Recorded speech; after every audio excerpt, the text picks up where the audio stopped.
was first told of the legend of Michael Armstrong about 2 years ago when I was working with a group called the Friday Institute in North Carolina, and they found out all these things that we did at OETC, and they say, oh my gosh, you have to meet Michael Armstrong. And I said, okay, that's great. I don't know who he is. And they said that he, I won't say single-handedly, but they kind of put it out that way, that he turned around a school called Bugg Elementary in Wake County, and he did it in a bunch of really, really interesting ways. But I still hadn't met him, and I just heard. And then eventually, I think, was it last summer, we went to Western North Carolina, which is a very different place. If you've gone to North Carolina, the two sides are very different. And I got to see him in action, and they were dead on. He is a very interesting and dynamic character, which is what they told me.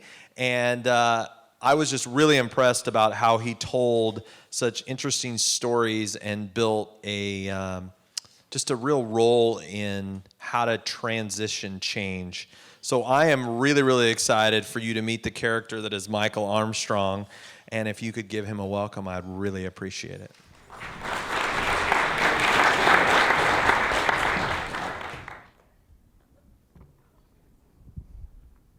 So I'm really excited to be here. Actually honored to be here. This is my 15th year in education, and right now there's no other place I would rather be. There are people in this room that have far more years of experience than I. There are those that are much more intelligent than I will not argue that. Those that are more creative, able to communicate more clearly, and those that have better stories, stronger research, and more data points. But there's nobody in this room that is more passionate about public education than I. There is no one in this room that has soul-searched their purpose in life and aligned it with education more than I. Maybe you are equal, but it is mathematically impossible for you to have done that more than I. That was basically my welcome speech to my school as I was 29 years old and I stood in front of a school that was about to be taken over, a school that was performing at an all-time low. Culture was rough and things needed to happen quickly.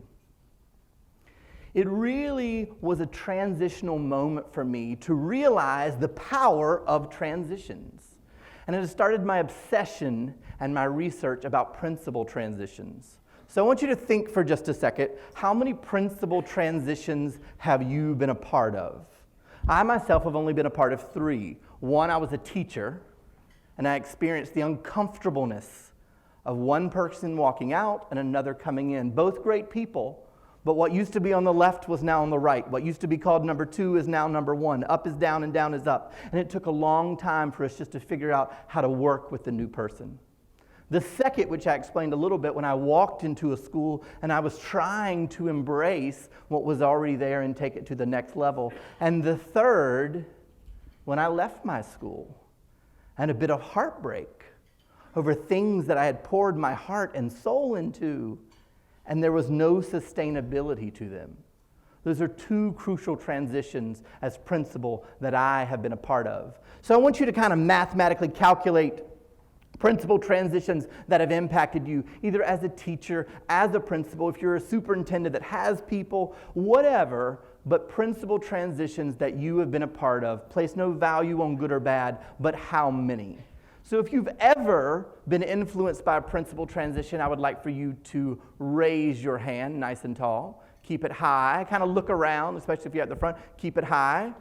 Keep your hand up if it was 2 or more principal transitions, 3 or more principal transitions, 4 or more, look around, 5 or more, look around, 6 or more, 7 or more, 8 or more, 9 or more, 10 or more. He's been in the business for a while. 11 or more. How many total?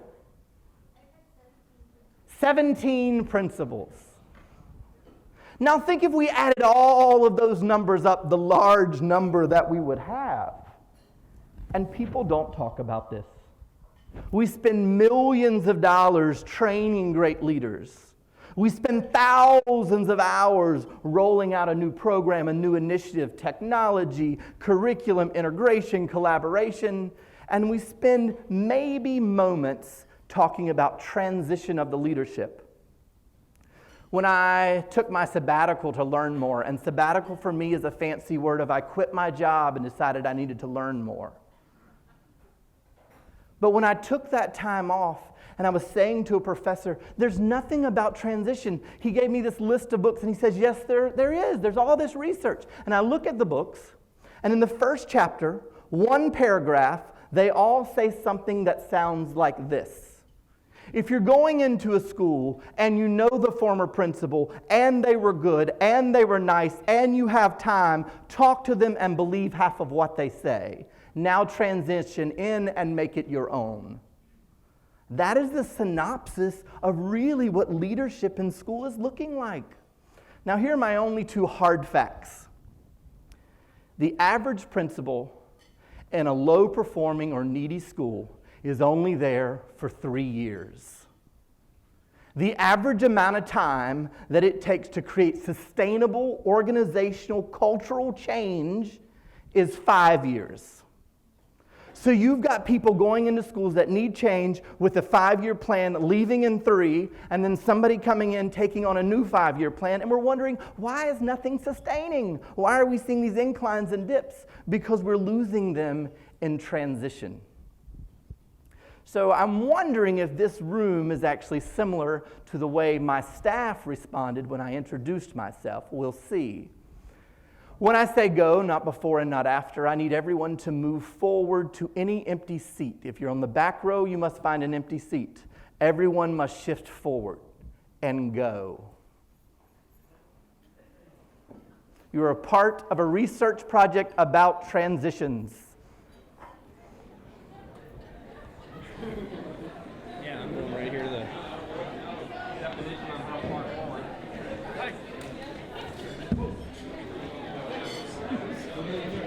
10, 9, 8, 7, 6, 5, 4,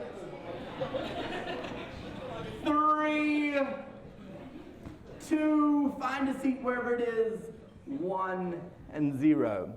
I really just do that because it's entertaining for me to watch, but thank you. There's a lot of research about the rate in which people can handle change, in which people can actually handle transitions, and you were very similar to how my staff handled me as a change agent, as a transitional leader. This research is really based on Slotsky from 1993, but Fullen, everybody that talks about change references something that looks like this, and this is the Michael Armstrong version. So I want you to imagine, up at the top of the screen it says, this is where we want to go. Down at the bottom of the screen it says, this is where we are. And there's a little path that kind of has a curve here, curves back and comes down. And I want you to imagine this as a trail, if you will. And people fall into one of these categories. And the first group on that trail, the group that's as closest to the point of where we want to go, is a very small group of individuals, and they are the trailblazers. And they don't even know where we're going, but they know there's a place better than where we are. And they are ready to move. These are the people that as soon as I announced we're going to move forward, they were up because the man said move forward. They were ready to go. There is no hesitation. This is the group of people that decided this morning they were going to learn something great and use it before they even heard a speaker. They are trailblazers, and their mind is constantly trying to find a better place to be. There's a second group, and these are the pioneers. And they're just a little bit behind the trailblazers, slightly larger group, and they're usually friends with one of the trailblazers. And they're not the first to step out, but they're watching those trailblazers. And all they need to do is see somebody moving. They need to hear some story about somebody who made it to the other side. The path doesn't have to be cleared, but there has to be a footprint. And the pioneers will move forward on the change. And the third group, this is a very positive word. A lot of time this group gets a negative reputation, but it's a very crucial group in a school. And these are the settlers. Not settlers in a bad way. Settlers as in, we've got a lot to pack up. We've got wagons and babies and cows. We've got food and dishes and beer, right? We've got stuff to move. I need to think this through. I don't even know where the seat's going to be. How about if he's there when I already get there, and then what do I do? There's not a clear system to this. Settlers are often kind of forced to try to do it faster. We don't need you to do it faster.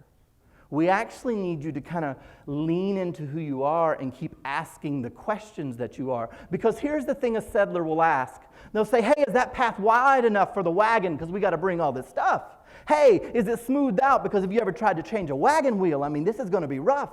Or what if this isn't the right trail and we have to turn around? Is there room to even turn around? But rest assured, as a settler, if I'm going up this hill, we ain't coming back.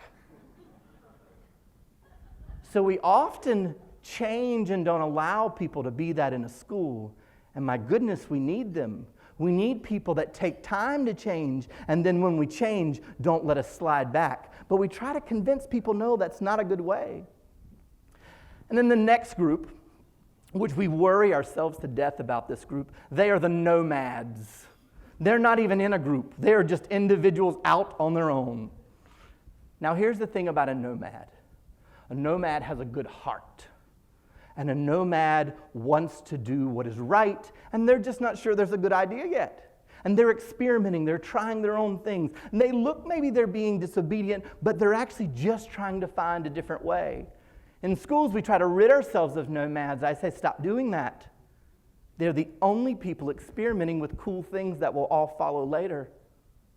A nomad doesn't take the path. A nomad creates their own path. In the change of a heart, a nomad can go from down here to the lead trailblazer. Don't try to change people. Actually let them lean into their natural strength of change and utilize that. Now there's one more group, and if there's any reason that I've taken a sabbatical, it's to travel around the country and rid the world of this group. There's a group called snipers. And they're up on the hill. And they're loaded with ammunition. And whatever anyone says, they're ready to shoot it out. And if I ask the nomads and the settlers, they will quickly say, oh no, we don't have any snipers here. Nobody's wasting ammunition on you, right? You don't even know about the sniper land. But if I ask a trailblazer, they can tell me who the sniper is, where they stand, what they do, and what their tactic is. And as a school leader, the first thing we have to do is rid our school of snipers. And be very clear the difference between a nomad and a sniper is about a heart set. There's too many people in our world fighting what we're trying to do in education for us to be fighting within ourselves. We have to be reaching the same goal, even if we're using different strategies to get there. So all of this work really kind of led into my obsession over transitions. And as I begin to research more, and I kind of abandon literature on education because I can't find what I want. And I actually am in the process of designing and experimenting with a model of, accept this for just a second, it's the best literature I can find, about the transition from one president to the next. I'm not asking you to evaluate any president, future or past, but there are certain presidents where the transition was smoother than others. And there are three very clear reasons for that. And there was actually law passed in the early 60s about the role and the time frame of transitions. So number one, repeat after me, overlap of transition. Second, transition team. And number three, humility clause. Yes, my professor laughed when I said the third one as well. Let me dig a little deeper with those. The first is the overlap of transitions. This is sometimes where I'm talking to a superintendent and explaining the momentum that we can save, the money we can save if we have a strong transition plan, and they go, oh, we don't have money to actually hire two people to do the same job. This is not about money. This is about overlap of mindset. Two very specific examples. So I'm in a school, And the principal is leaving in 3 months. They know they're leaving. The new principal has been announced that they're leaving. The new person knows who's coming in. 3 months, I'm meeting with their leadership team. And they have this burning question. And the principal says, we're just not even going to discuss that. We're just going to wait. I mean, the new person really needs to solve that. Now, I know what they meant by that. But what that transition to of everyone on this team is, we're just going to wait 3 months before we do anything. Everybody pause. Just stop giving any energy to anything you have, and let's just wait because that person's already checked out. When I transitioned to be a principal, it was an interesting time where I actually did overlap. I overlapped 15 days with the former principal because of when she was retiring and when my contract started. It was a complete waste. I love her dearly, actually a friend of mine. This is a tangible example of how big of a waste our time was together because we didn't know what to do. There was a principal parking space. The day that I was supposed to come over, she parked to the left of the principal parking space because it said principal. I parked to the right of the principal parking space because it said principal. And for 15 days, the parking space stayed empty because both of us wanted to be very careful not to overstep our bounds, but we were not courageous enough to talk about what our bounds were. So we waited 15 days to do nothing. An overlap of transition has to have a plan. I really kind of boiled down the idea of a 90-day cycle of change into a 9-day cycle of change and dividing it in 3 parts. And 3 parts of honoring the past. And it's 3 days where everyone in the organization share everything they know about everything great they've ever done. And whatever they say is accepted as honoring the past. And then there's a middle section about honoring the present. And it's very tangible, very specific about who to meet with, about what you say when both people are in the same room. There is power in a superintendent or assistant superintendent introducing these 2 people and saying, this is what she did great, I love her, but here was her blind spots, here, please pick up where she left off. Those are taboo things we don't say because it's so personal, but it's truly the thing that the organization needs. And the third part is really about honoring the future and casting vision of where that's supposed to go. That is a transition overlap. The second, a transition team, is having an identified team, and this works for transition of principal, transition of any initiative. Anything that you're trying to do in the school, you've got to have a group of people who can openly speak about what the plan was. Here's what typically happens in a principal transition. The principal comes in full of courage and lacking kindness. And the people in the building are full of kindness because they want people to like them, and they are low on courage. And so everything is lost in this battle of they're courageous and they're kind, but what we really need are both groups to be full of courage and kindness. Think about the presidential election. We elect someone in November, they don't take over until January. Why is that? Because behind the scenes, there's a group of transitional leaders who have abandoned their job, and their only responsibility is to front load, brain dump, and prepare that president to go to war the very first day that they are in office. But what do? Oh, you will not see a file. You will not see an email. You will not walk in the building. We might even keep it secret until it is time to go. And then we've got people walking in, and maybe it's not war, but it's war. And they don't know what to do. And we have this long gap, and they have no one to turn to. And the third is this idea of the humility clause. Now, when I shared this with my professor, and I'm writing my dissertation work, she calls me after class, and she says, you can't mandate this. You can't monitor this. This will not work. And the only thing I could muster up to say is, it has to. It's the only thing that is a non-negotiable that will actually impact this gap in transition. We have to create a culture in education, the greater education, where people's role and purpose is bigger than them. And my job is not to roll out an initiative, collect the data, and show how awesome I am in my tenure. What if principle of evaluations actually had another component of evaluation that said, what is still in existence and sustainable from your last organization? I wonder how that would roll out. I want to share a little bit of a story of how I ended up here. Now, I share this because this is the most tangible example of what I have that holds me on to that idea of a humility clause. And our last wonderful speaker really just stuck with me of the idea of finding your learning hero. And so what I'm going to share with you is my story of my learning hero and why it was my past that got me to this moment, why it impacts me in every transition in my life, and why it is part of the plan for my future. Did anyone have a suitcase, or their mother or grandmother have a suitcase that look anything like this? Yes. So the suitcase has been in my family for a long time, and when I see this suitcase come out, it means there is an adventure ahead of us. So years ago, I asked, and I collected all of the suitcases from my parents and grandparents that they were not using anymore, and each of them holds a story. Each of them is a part of a presentation, a part of a moment that it comes with me and it travels the world. And when this opens, there are artifacts in here that show who I am and why I'm where I am. And my idea is not for you to learn all these things about me. I hope that you will forget my story and forget my voice. But I hope that you will be reminded that if you had a memory box, if you had something that defined who you are, what would it be and what would be in it? And when do you need to tap in it? When you're leading an organization. So I promise not to go year by year, because my story actually intersects in 1917.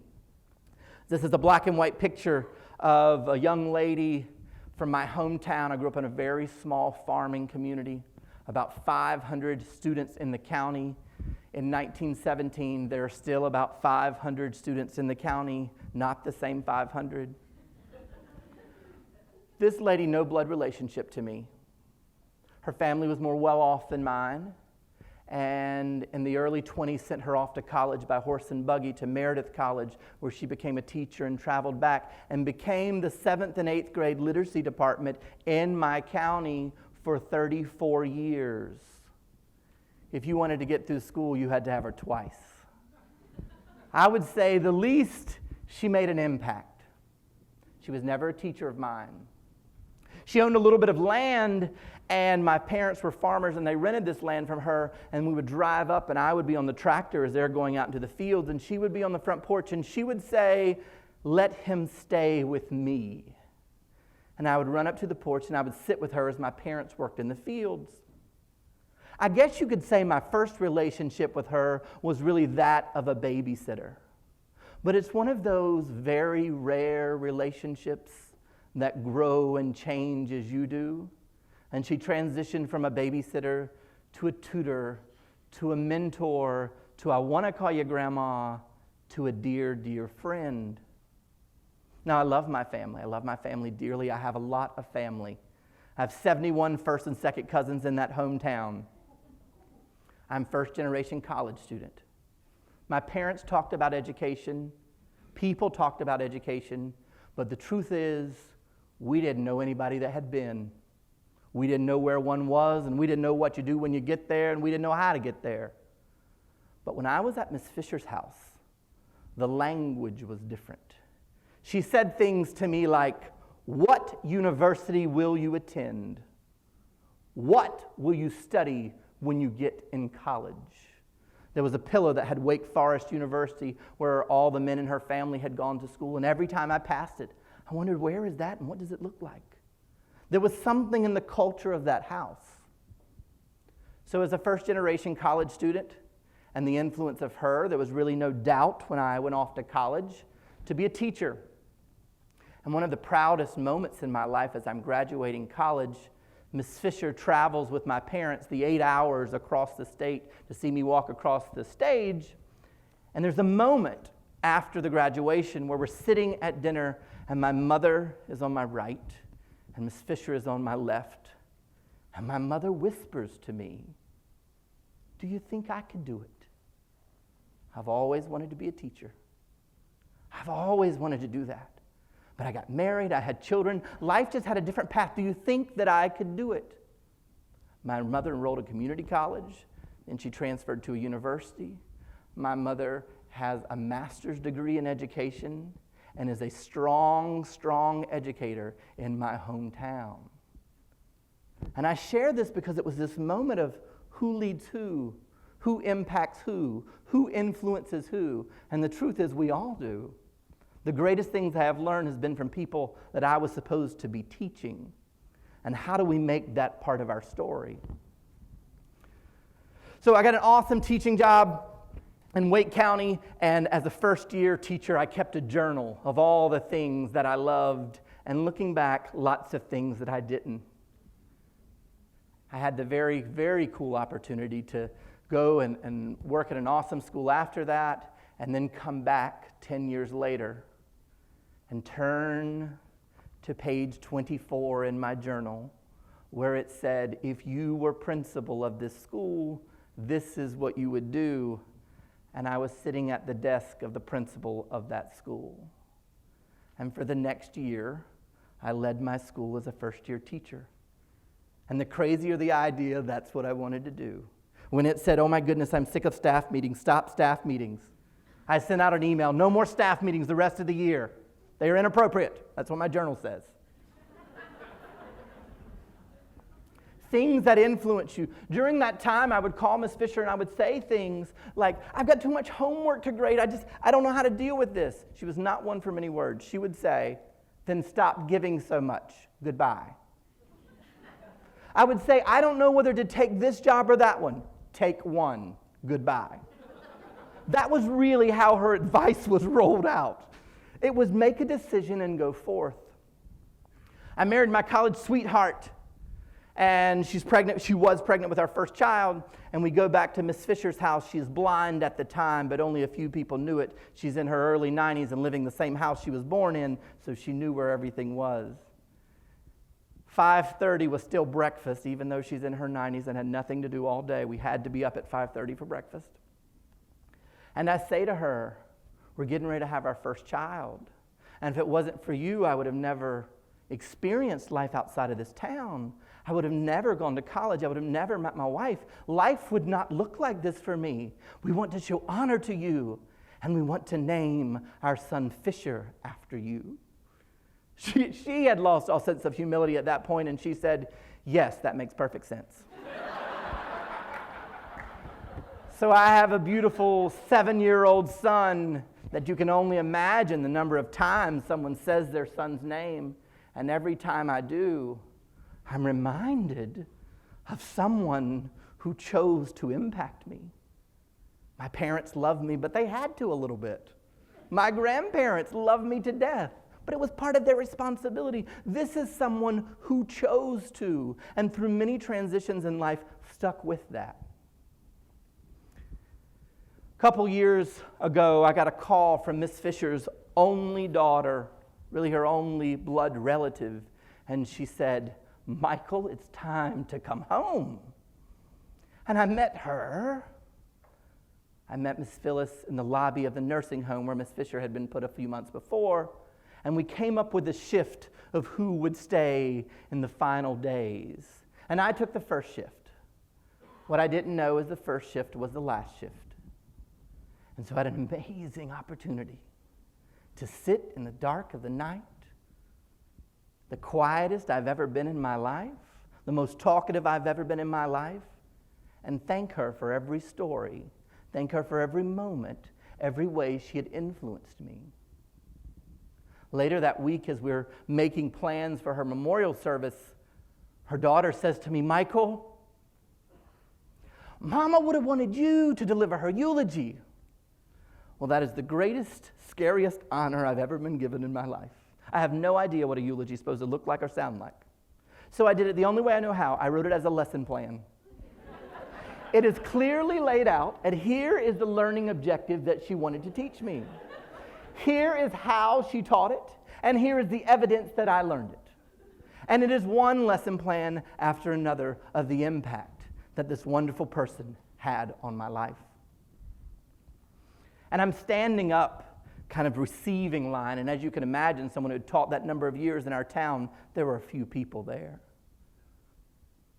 And the first person to shake my hand was a man I had met before, but only briefly, but I had heard his names many times. His name was Stanley Jr., and he shook my hand and he said to me, "Thank you for telling our story." And to be honest, for a moment I got very defensive and thought, whoa, this is my story. He said, "Everything she did for you, she did for me 30 years before you were ever born." And the next person shook my hand, a young girl, Vanessa. She said, "Thank you for telling our story." That's how she treated me every day after school when I went to her classroom. And I stood and I listened to person after person after person thank me for a story that I thought was my individual own. And I share this because talk about a paradigm shift, a moment of your life's purpose transition. I had lived every moment then as a purpose, as a person, and as an educator leading up, thinking I must pick a few and influence them.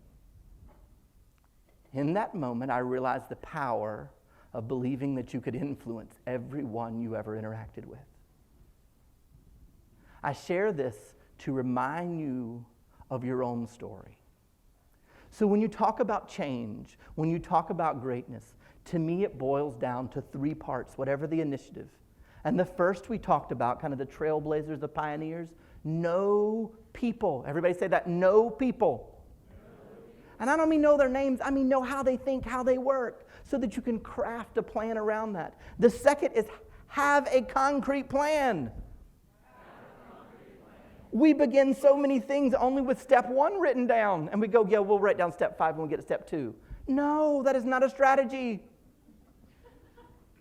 And step 3, the one that I'm most passionate about, is know your story. Repeat that, know your story. Because when you're in doubt, that's the only thing you can lean back into. Thank you very, very much.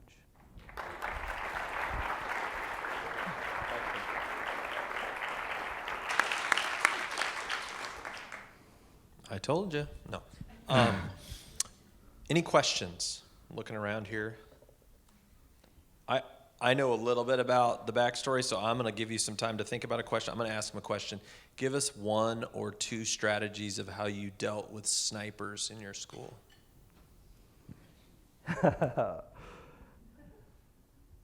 Be transparent. The first thing I do in any organization that I go into now is I tell that.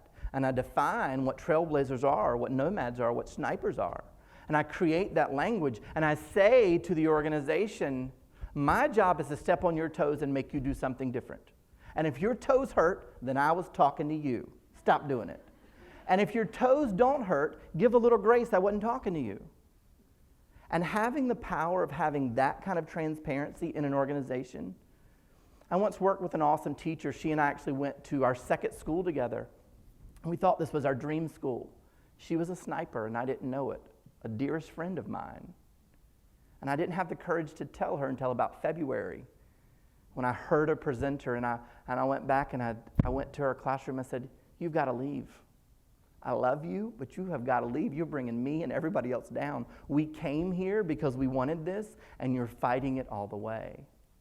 We're still good friends, but she left that school. It wasn't a fit at that time. The principals, the superintendents are not the people to get rid of snipers. We have to do that with the people we're closest to because we can see that and they'll trust that from us. An even more positive question. How do you support the Nomads? That's a great question. I want to be more of a nomad. In reality, I'm a bit of a pioneer. I'm never the first person to come up with an idea, but I'm right behind that good friend that has great ideas.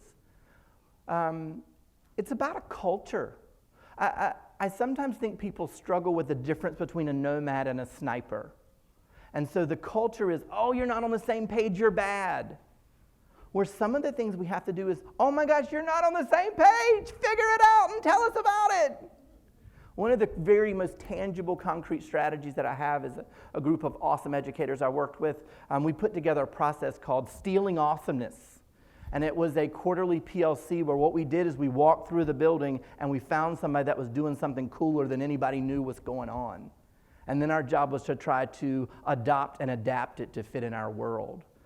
Schools are still very isolated. You're not with people. Creating a culture where you can see what people are doing and then encouraging people to take risk.